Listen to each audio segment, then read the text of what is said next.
As coisas não saem do nada. Primeiro tem que ter sido pensada para depois existir num plano concreto. Diz que o universo manifestado também é todo assim. Você quer transformar a sua vida, você precisaria pensar primeiro em mudar as suas concepções mentais, os seus pensamentos. Porque germina hoje o que você viverá amanhã. Porque se você tem um grande autoconhecimento, você pode ter uma noção de como se organiza o universo. Porque segue a mesma chave organizativa. Cuidado com as coisas que a gente mentaliza, porque serão as coisas que viveremos amanhã.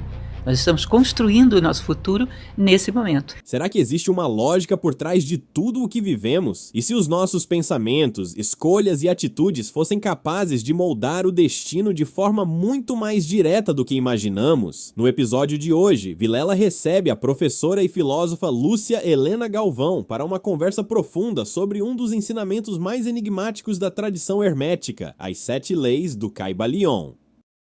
Um conhecimento que, segundo seus estudiosos, revela os princípios invisíveis que governam a mente, a realidade e a própria existência humana. Acompanhe até o final e descubra como colocar essas 7 leis em prática para transformar a maneira como você enxerga o mundo e a si mesmo.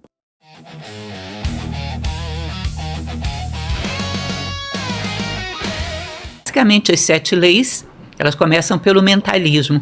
Mentalismo é uma lei que se diz que abrange todas as outras, que ela diz que o universo é mental. Tá? O universo, tudo que existe partiu da mente para o mundo concreto, tanto da mente divina quanto da mente humana. Então, se você imagina, por exemplo, uma mesa como essa, o marceneiro tem que ter primeiro pensado nela, para depois construí-la. As coisas não saem do nada. Primeiro tem que ter sido pensada para depois existir num plano concreto. Diz que o universo manifestado também é todo assim. Ele primeiro existe na mente divina, para depois existir na manifestação. Tá? Então, quando você quer que o teu futuro seja diferente do que é agora, você quer transformar a sua vida, você precisaria pensar primeiro em mudar as suas concepções mentais, os seus pensamentos. Porque germina hoje o que você viverá amanhã. Se eu penso coisas boas, vou ter coisas boas. Se eu penso coisas ruins... Como diz a tradição cristã, né? A semeadura é livre, porém a colheita é obrigatória. Exato. E a semeadura é sempre no plano mental. Esse é o princípio do mentalismo. Vai falar a respeito de como nós lidamos com as nossas ideias, com os nossos pensamentos, com responsabilidade. Segunda? A segunda é o princípio da correspondência, que diz que o que é acima há abaixo, o que é abaixo há acima. Ou seja, se você considera um sistema solar e considera um átomo, você percebe que a semelhança é muito grande, né? É do macro com micro. O macro com o micro. Verdade. Ou seja, em várias escalas você tem coisas muito semelhantes. Dentro de nós, por exemplo, a gente tem um mundo físico. Mas isso na época eles não tinham essa noção. Como que eles já tinham esse conhecimento se não tinha microscópio, né? Não tinha como ver a vida micro, né? Pois é, eles tinham essa concepção provavelmente por uma sabedoria recebida de outras vias, que não é bem a que a gente entende hoje no nosso mundo tão high-tech, né? Total. Eles tinham essa sabedoria de que o universo era todo interligado e que se repetia em padrões do macro para o micro. Então, se você pega, por exemplo, a maneira como você trata o seu corpo físico, você pode imaginar o que seria do seu corpo físico se você se alimentasse de qualquer coisa, se você não o higienizasse. Agora, imagina que você faz exatamente isso com o seu plano mental. O alimenta de qualquer coisa e não o purifica nunca, não tira todos os elementos que estão ali poluindo. E imagina como estará esse corpo. É mais ou menos similar o que você faz no sutil, o que você faz no concreto. Entendi. Ou seja, tem muita sabedoria de vida para tirar de cada uma dessas leis. Esse espelhamento de cima embaixo, dentro, fora, pequeno, grande, é isso? Isso, exatamente. Platão falava do micro e do macrocosmo, né?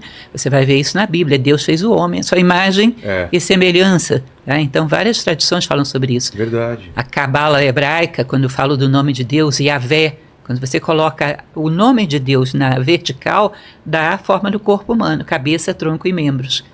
Tá? Então, várias tradições falam da mesma coisa. O macro e o micro tendo uma semelhança de forma, uma semelhança de organização, de linha evolutiva. A terceira? A terceira é o princípio da polaridade, que diz que semelhante e dissemelhante são da mesma natureza, diferentes em graus. Se você pega, por exemplo, um termômetro, você vai ter temperaturas. Certo. Tudo é temperatura. Uma é quente, a outra é fria. Você pode esquentar o frio, esfriar o quente. Ou seja, você pode, por um ato de vontade, trocar uma polaridade pela outra. Então, por exemplo, se você pega um gradiente de sentimentos, de um lado você tem ódio, do outro lado você tem amor. Por um processo de vontade, de determinação, eu posso intercambiar um pelo outro. Eu posso transformar o amor em ódio e vice-versa. O ódio em amor. Sim, por um ato de vontade. Porque estão dentro de uma mesma natureza.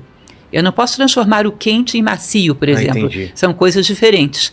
Mas dentro do parâmetro de temperatura, eu posso intercambiá-las. Dentro do parâmetro de sentimentos, eu posso intercambiá-los. Dentro do parâmetro de pensamentos, de ações. Eu sou uma pessoa, por exemplo, em relação ao plano físico, sou preguiçosa. Eu posso me tornar uma pessoa ativa simplesmente por um ato de vontade, polarizando no outro lado do termômetro e trabalhando na construção disso. Posso reverter os polos em que eu estou identificada. A quarta? A quarta é o princípio do ritmo, que é o princípio do pêndulo. Imagine que você tem aqui um pêndulo, você puxa ele para um lado, quando você solta, a tendência é ele ir para o outro lado, numa mesma distância. Imagine que você puxou ele para cá, uma distância x. Quando ele vai para o outro lado, ele vai x também. Ou seja, a oscilação para um lado e para o outro é equivalente. Isso diz que, por exemplo, se você tem um excesso de euforia, é provável que do outro dia você tenha um excesso de tristeza que seja correspondente. Os excessos são mais ou menos equilibrados. Então, se o homem não quer que o seu pêndulo no dia seguinte vá para um extremo oposto, que ele procure um meio termo mais sereno, mais equilibrado, porque os extremos se compensam. E dentro do ritmo ele vai falar também a respeito da neutralização. O que é a neutralização? Como é que você fica acima das polaridades do mundo? Eu sempre uso o exemplo das crianças brigando por um brinquedo. Tá. Uma criança brigando com a outra, puxando o ursinho. Quando é que você pode neutralizar esse conflito? Quando você não deseja mais o ursinho. Quando você superou essa necessidade de experiência, você pode ir lá e equilibrar esse conflito.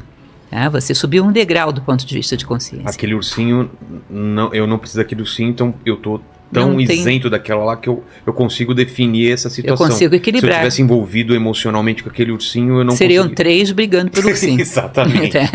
E assim vai. Digamos que esse pai brigue com outro pai.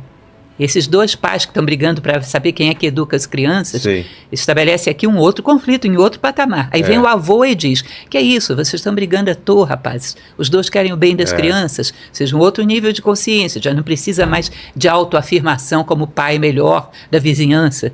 Tá? E por aí vai, esse avô pode brigar com outro avô também, e alguém que tem uma consciência um pouco mais elevada pode neutralizar esses conflitos. Ou seja, quanto mais a nossa consciência sobe, amadurece, mais você está habilitado a harmonizar os conflitos que estão abaixo de você. Entendi. Entende? Então, se a gente tem muitos conflitos no mundo e não nos sentimos habilitados a interferir de maneira positiva neles, é porque a nossa consciência não os superou. Se superasse, nós teríamos uma habilidade para conciliar os conflitos todos do mundo. Exato. E agora? Aí vem a vibração. Vibração. A vibração diz que desde a matéria mais densa até o ser mais sutil que você possa imaginar, tudo no universo vibra. Você vê, por exemplo, que a gente usa o quartzo para fazer relógios, né? Relógios de quartzo, porque o quartzo vibra. Essa vibração ajuda no funcionamento da máquina do relógio. Então, tudo no universo, desde uma pedra mais densa até os seres mais sutis, eles vibram. Tá? Se você acelera a matéria, você teria energia. Se você acelera, teria luz, e por aí vai. Eles dizem que se você acelera, você chega até o espírito, se acelera mais, você chega até Deus. É tudo uma questão de aceleração, de vibrações cada vez mais sutis. Entendi. E aí você, para poder encontrar o seu nome interno, quem é você realmente, você teria que saber diante de que você vibra. Ou seja, diante de que atos, de que palavras, de que situações, algo dentro de você vibra. Você se sente assim, como se a tua consciência estivesse numa espécie de êxtase, estivesse no seu melhor. Aquilo que te faz vibrar é o teu nome interno. É o nível de elevação de consciência que você logrou.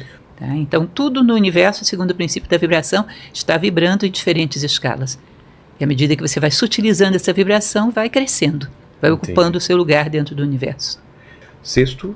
O sexto é o princípio da causalidade, que diz que a toda causa corresponde um efeito. Tá? Então, quando nós conhecemos perfeitamente, nada vem do acaso, não existe casualidade, existe causalidade. Quando conhecemos bem esse mecanismo, que ninguém foge dele, nós podemos gerar causas cujos efeitos sejam condizentes com aquilo que a gente espera. Tá? Mais uma vez uma frase bíblica, a semeadura é livre, porém a colheita é obrigatória. Lembra-se disso? Sim. Ou seja, o que eu quero para a minha vida amanhã, eu planto alguma coisa adequada para essa colheita que eu quero ter amanhã. Muitas vezes não fazemos nada na vida e esperamos que a vida nos dê muitas coisas, que tenhamos muitos frutos sem ter plantado nada.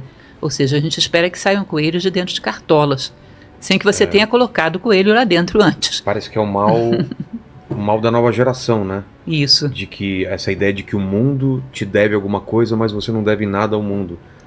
Você só quer as coisas e não quer dar de volta ou dar alguma coisa antes. Com certeza. Receber. Muitas vezes isso cria um desnível, né, de expectativa e o lance da causa e efeito, né? Com certeza. É uma frustração tremenda, porque esperam que o mundo vai servi-los de bandeja, como os pais fizeram, e isso não acontece, isso gera um nível de frustração e desequilíbrio, muitas vezes, que é um dos problemas graves que temos na juventude atual. A frustração, ela pode ser controlada na medida que a gente não espere muitas coisas. Concorda? Se a gente não espera muita coisa, a gente não vai se frustrar. Mas pode levar também a um pensamento muito negativo ou niilista, talvez, das coisas. Tipo, se eu não quiser que aquilo dê certo muito e não der, eu não vou me decepcionar. Qual é esse perigo de a gente não ficar muito pensando nos efeitos bons para não se decepcionar e ao mesmo tempo isso levar a gente a uma não ação ou aceitar as coisas ruins que acontecem com a gente e não tentar lutar? Não sei se eu fui claro. Sim, foi claro. Esse excesso de expectativa, você sabe que é o grande gatilho da ansiedade. Exato. É um elemento que nós deveríamos procurar fazer, como dizia Carl Jung, corpo e mente juntos, aqui e agora. Que eu tire todas as compensações que eu quero do momento presente. Que eu esteja feliz, esteja equilibrada aqui, que eu dê o meu melhor a cada passo. O que virá depois, a gente vê depois. Mas agora, aqui eu estou realizada com aquilo que eu faço. Minha cabeça está aqui, concentrada no que eu estou fazendo, no caso da gente, nessa conversa. Sim. E o que eu estou fazendo aqui vai ecoar no meu futuro e tudo vai ser bom. Se eu estiver aqui pensando no que eu vou fazer daqui 2 horas, eu não faço isso bem, e vai dar errado também daqui 2 horas. Com certeza. Você quer um futuro ideal, você tem que ter presentes ideais para te levar até lá. Perfeito. Presentes vazios não te levam a lugar nenhum. E o último? E o último é o princípio do gênero. O gênero não tem a ver só com masculino e feminino. Gênero são polaridades que se complementam para gerar um fruto, como se fosse tese, antítese e síntese. E yang. Então você pode dizer yin e yang, você pode falar de prótons e elétrons, você pode falar de polaridades que se combinam para gerar um efeito maior. No caso, quando se projeta sobre corpos orgânicos, vai gerar masculino e feminino, sem sombra de dúvida. Aí diz que a partir daí você gera elementos novos. Tudo no universo que se cria-se através dessa harmonia por oposição. Matéria e antimatéria. Basicamente isso. Se harmonizam e geram um efeito diferente dos dois, alguma coisa maior. E existe o gênero mental dentro do princípio do gênero, que eu gosto muito dessa subdivisão que eles falam. Eles dizem o seguinte, que dentro da nossa mente, todos nós, independente de sexo, existe uma mente que é masculina e uma mente que é feminina.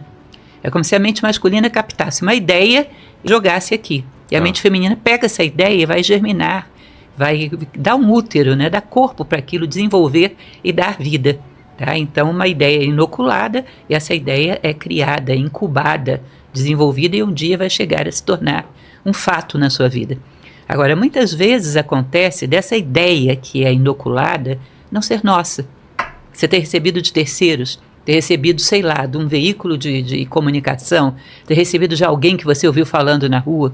É como se eu dissesse para você, olha, eu desconfio que o Paquito não gosta de você. Tá. Aí você fica com aquela ideia, eu vou me embora, sumo. É uma ideia implantada. Eu joguei a ideia e vou me embora. Mas você pega e começa a desenvolver isso. E hoje ele não me cumprimentou.